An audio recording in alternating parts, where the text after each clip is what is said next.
Урматтуу телекөрүүчүлөр, программабызды улантабыз жана сиздерге биз убада кылгандай биздин студиябызга жарк деп коноктор дагы кире баштады. Болгондо дагы улуу таланттар. Алардын катарында биздин студиябызга келип калган агайыбыз тааныштыралы. Кыргыз эстрадасына бирден бир жаңы ачылышына салым кошкон инсандардын бири десек болот. Кыргыз Республикасынын эл артисти Алтынбек Сапаралиев. Кош келиңиз агай. Кош келиңиз агай. Сизди көрүп аябай кубанычтуу болуп атабыз. Аябай эрте келдиңиз. Эми мындай да кыргыздын жакшы сөзү барго, чакырган жерден калба, чакырбаган жерге басып барбады. Анан силер чакырганда абдан кубандым. Бул жаңы телевиденияга да барып чыгып калайынчы. Жалаң КТРде жүрбөй деп. Агай, мына 1 жылдай болуп калды, эл артисти наамын алдыңыз. 40 жылдан кийин алдым деп атасыз. Чындыгында мына ушул наамга токтоло кете турган болсок, сиз 40 жыл жүрдүңүз, иштедиңиз, анан качан алам деген бир ойлор жаралчу беле? Эми такыр эле алам деген ой болгон жок деп айткандан алысмын. Анткени ар бир тирүү жан, тирүү киши бир нерсени эңсейт экен, бир нерсени ойлойт экен. Эми мен бу 76-жылы заслуженный артист Киргизской ССР деген наамды алганбыз да. Эми ал убакта Советтер Союзу убактысында бир наам алыш үчүн кыргыздар айткандай башың менен жер кашышың керек эле да. Мисалы МТФга барып концерт бер десе барчубуз. Ой, койлор стрижка болуп атат, аякка баргыла деп барчубуз. Август айларында сөзсүз малчылардын тою болчу эле тиги жайлоолордо. Автобус бара турган жерге автобус менен барып, анан кийин бүт аппаратты жанагы жүк ташуучу машинеге салып, анан кийин ошо чабандар турган жерге барчубуз. Аерде мисалы жанагы движок деген мотор болчу эле, 30 метр шнуру менен тиякта т ал жүрүп атат, биз болсо биякта бап деп биякта концерт берип атабыз. Анан кышкысын, ошого мен таң калчумун да, кышкысын Чилдеде, декабрь айында бизде мына чүйөрөнүн малы Кенесары кайда, Казакстанда кыштачы да. Ошо жака жиберчи. Тизеден кар баргыла деп. Малчыларга барып, көңүлүн ачып келгиле деп. Ал убакта мисалы, ой, ооруп жатам, бара албайм, убактым жок деген сөз болчу да. Ес деп кой эле жөнөчүбүз да. Анан ошонун баарын байкашып, ошо 76-жылы заслуженный артист Киргизской ССР дегенди берди. Ал убакта эми документиңди толтурсаңчы, тияка барсаңчы, буяка барсаңчы деп сөз жок болчу. Мекемелерден толтуруп эле бере койчу. Эми ошол убакта ойлойт экенсиң, ушул народный качан берет. Бир жолу ушунча жыл өттү деп директор филармонияда бүт баары эле филармонияда болчу да. Анан директоруна кирип калдым, ушундай ушунча жыл өттү, заслуженный артист алганыма ушу народныйга деле таандык болуп калдым го деп ошентсем, Алтынбек айылынан азыр очередь чоң, бара берчи деп койду, эшикке чыгарып койду, очередь чыгат. Анан ошол ойдон жүрө бергем. Анан жүрө берип, мына эгемендүү болуп болгондон кийин анан ошо Акаевдин убактысынан ошо Атамбаев болгуча жыл сайын эле документтер барат экен. Анан министрликтеге келип сурайм, эмне болду десем, Ак үйдөн өтпөй калдым дейм. Аны ойлоп калам, таң көрөт, ошо өмүрүмдө бирөөгө каты сүйлөбөгөн адам эле. Бу Ак үйдөгү ошо комиссиянын кимисине жамандык кылдым экен деп. Ошентип ойлоп койгонум, бирок мен өзүм тынчтыкtan ушу Кудайга рахмат, болгонун болгондой кабыл алып жүрдүм да. Анан өзүм тынчтык койбой, Кудайдын өзүнүн бир баалаган күнү, бир баалаган сааты келет. Берсе берет, бербесе Кудай ден соолук берсин, аманчылык берсин дешин. Бирок эң негизгиси бергени жакшы болот атагай. Жок, эми бергенине рахмат. Ошого да рахмат дейм. Мунун да эмгеги бар деп элге билингендей. Ошол. Агай, анан сиздин автобиографияңызга көз чаптырсак, өзгөчө эле кызык экен да. Сиз жанагы көптөгөн кесиптердин ээси болуп, издеп атып, анан ырчылыкка бир мындай бир башкача бир ой менен келип, анан ошентип филармонияга келип, кызмат кылып, жумуш кылып калып, анан ырчы болуп кеткен экенсиз. Бу ал убакта бизде мектептерде 7-класс, анан 10-класс эле да. 7-классты бүткөндө свидетельство берчү. Бүттү деген. Анан bir класстан 5 бала ой окууга тапшырбайлы ана чечимге чыгып, ошондо 14,5 жаштабыз, өзүңөр ойлосоңор. Анан ошо бешөөбүздүн документтерибизди топтоп Фрунзеге жөнөтүрдүк, автодорожный техникумга. Анан баарыбыз келип текшертсек документтерибиз жок жанагы тизмесинде. Анан барып чукулатып алдык, эми анын баарын айтып отурсаң кызык. Анан экзаменден ошо 5 баладан экөө өттү, үчөөбүз улап калдык. Анан эми карасаң ошо кыргыздарда бизде курнамыс деген бар эмеспи? Курнамыс деген кызык нерсе экен да. Ошо 14,5 жаштагы бала мен эми айылга кантип барам, окууга өтпөй калдым, уят деген бир аяттан көрө. Анан советский киргиз деген кести балдарды чуркап көтөрүп кетти. Алтымга окусаң да, окусам кичинекей жерде жазып коюптур. Фрунзенский сельхозтехникум объявляет дополнительный наборды.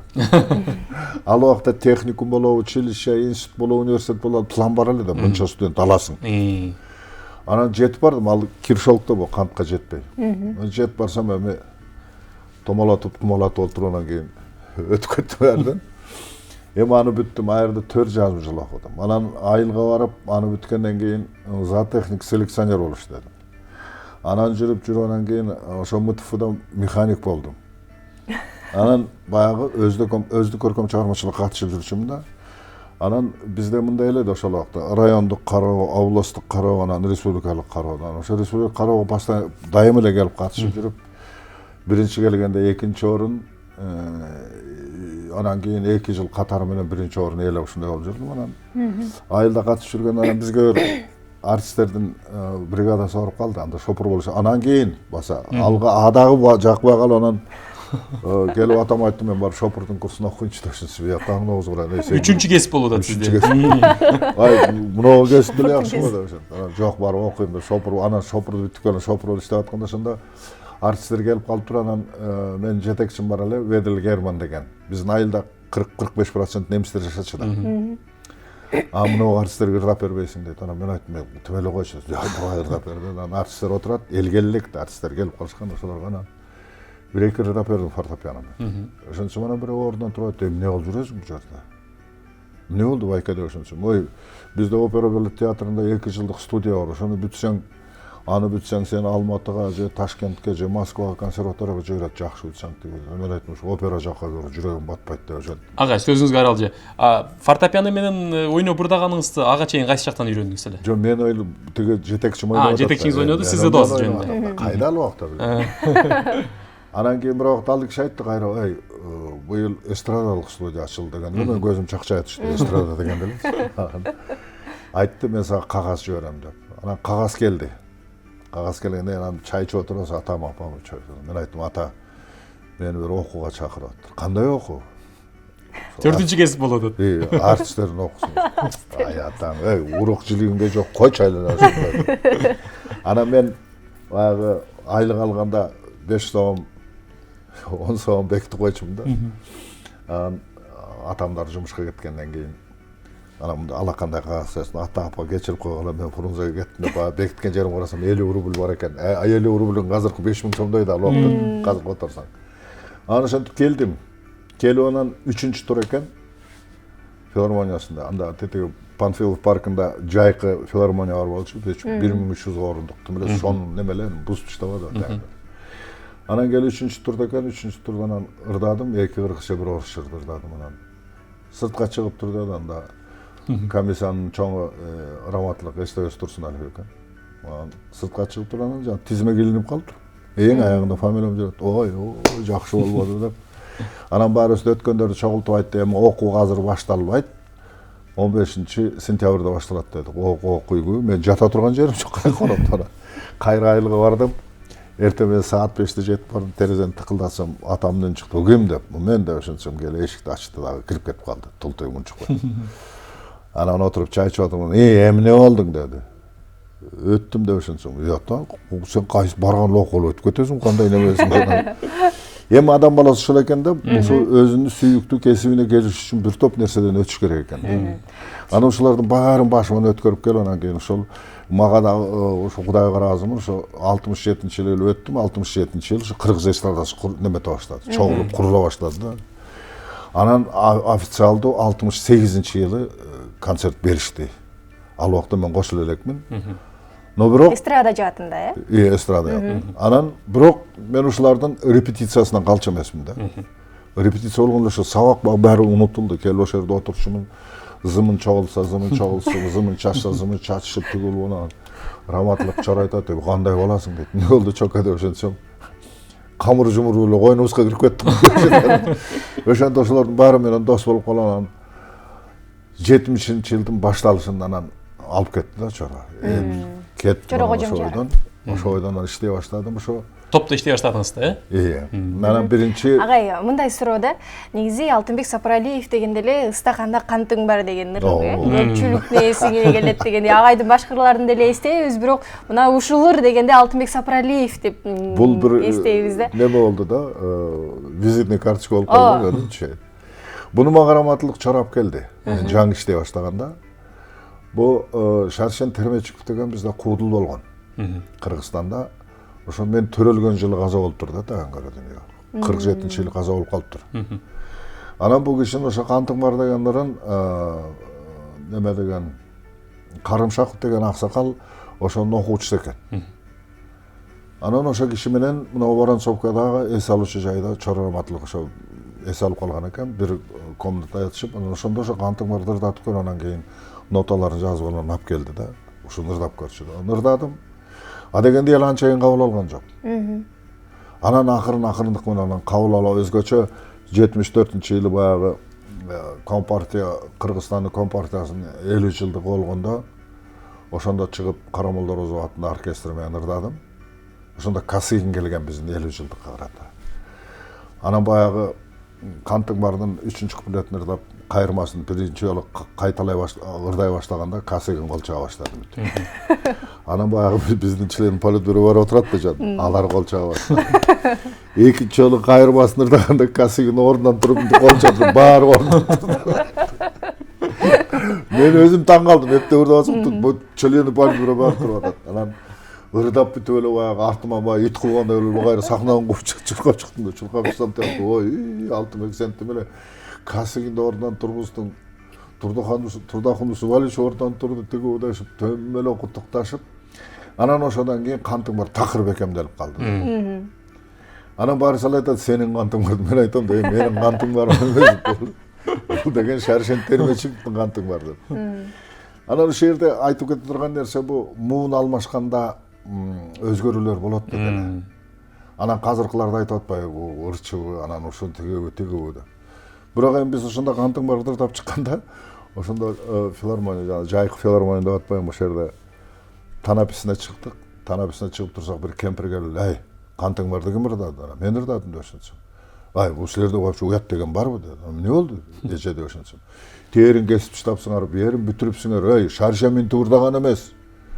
Бурдун барын бузупсуңар." Ана мен айттым да, эже бул эстрада экен, узунаак жерин кыскартат экебиз, кыска жерин бираз узартып мындай ритмге келтирет экебиз тиги деп. Кой чайланайын деп басып кетип калды. Анан шалдырап эле туруп калдым. Анан жанымда менен улуу артисттер турду эле. Сурап калдым, бул киши ким эле деп ошентсем. "Тааныган жоксуң" деп. "Жок, тааныган жокмун" десем. "Бул Мыскал Өмүрканов деген эжең болот" деп ошентип. Бул эмнени айтмакмын? Бул муун алмашкан сайын бул критика болот. Анткени бурунку буунга азыркы буун жакпайт. Мына ушул муун өтүп кийинкиси келсе, ага да жакпайт. Мурункуларга жаккан эмес, Эми мындайда эгерде ошол биз убактагыдай болуп эстрада жүрө берчү болсо, өнүгүү өсүү деген болбойт да. Бул эстрада ушундай жанр, бул өнүгүү өсүп туруш керек. Бир суроо да, агай, ушул ырыңызды азыр эстрадабыздын бир тобу бар эмеспи, Чоро тобу дагы аткарып жүрөт. Сиз аткарууларын кандай алдыңыз? Анан Чоро тобу да ушул Чоро Кожомжаровдун атынан коюлса керек, Ошондой, анткени бул жерде жетекчиси, анан дагы бир экирчиси бар, ошо Нарындын куланагынан болушат. Чоро ошол кошуна айылы бар да, Учкун деген. Ошо Учкундан болот да өзү. Анан мен ошо ыраазымын, ошо атын Чоро деп койгонго. Анткени биз убактысында биздин эстрада аты жок эле кыргыз эстрадасы болуп жүрдү да. Анан кийин Чоро өткөндөн кийин Чоро деп коелу дегенде бир топ каршы болгон. Болбой коюшкан. Анан рахмат, ушулар ошо Чоро деп ат коюп алышкан. Анан эми мындайда бул балдардын деле аткарганы жагат. Бирок булар деле баягы өзүнүн убактысында, өзүнүн түшүнгөндөй кылып, анча-мынча майда-чүйдө өзгөрүүлөрдү киргизген. Эми антпесе да болбойт. Бир эле баягы баскан мөөрдөй болуп тура берчү болсо болбойт. Эми булар дагы бир анча-мынча өзгөрүүлөрдү киргизген. Рахмат, ошо эстеп ырдап жүрүшөт. Анан дагы ошо кубанганым ошо Чоро деп ат коюп алганына.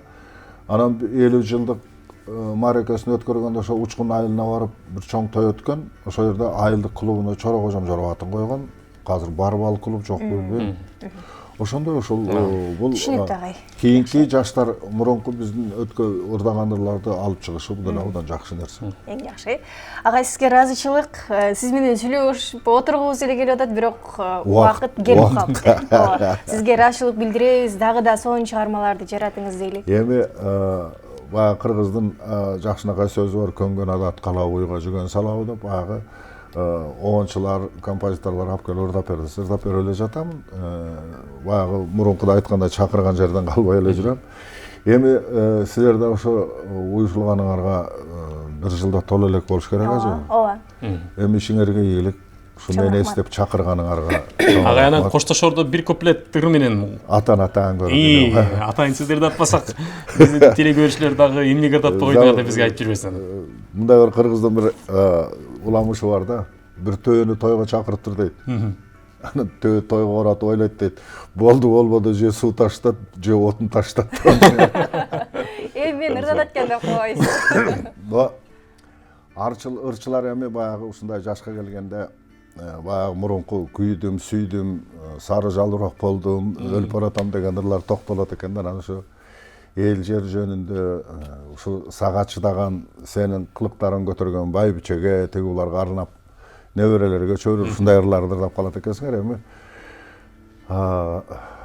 Аваз Чикеев мага ыр белек кылып берген, байбичем деген. Ошол ырдан бир куплет ырдап көрөйүн азыр, көптөн бери.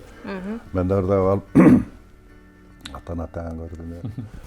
Самолеттун эшигин ачып эле секирдегендей турасың. Күлмүңдөп тийген айымдай, гүлдөгөн алма багымдай, күн түнү берген жарыкты, байбичем күйгөн шамымдай, күн түнү берген жарыкты, байбичем күйгөн шамымдай.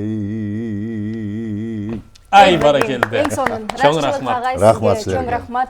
Телекөрүүчүлөргө дагы бир жолу айта кетели, бүгүн бизде конокто Кыргыз Республикасынын эл артисти Алтынбек Сапаралиев болду. Ыраазычылык билдиребиз. А биз болсо таң мына программасын улантабыз. Кеттик.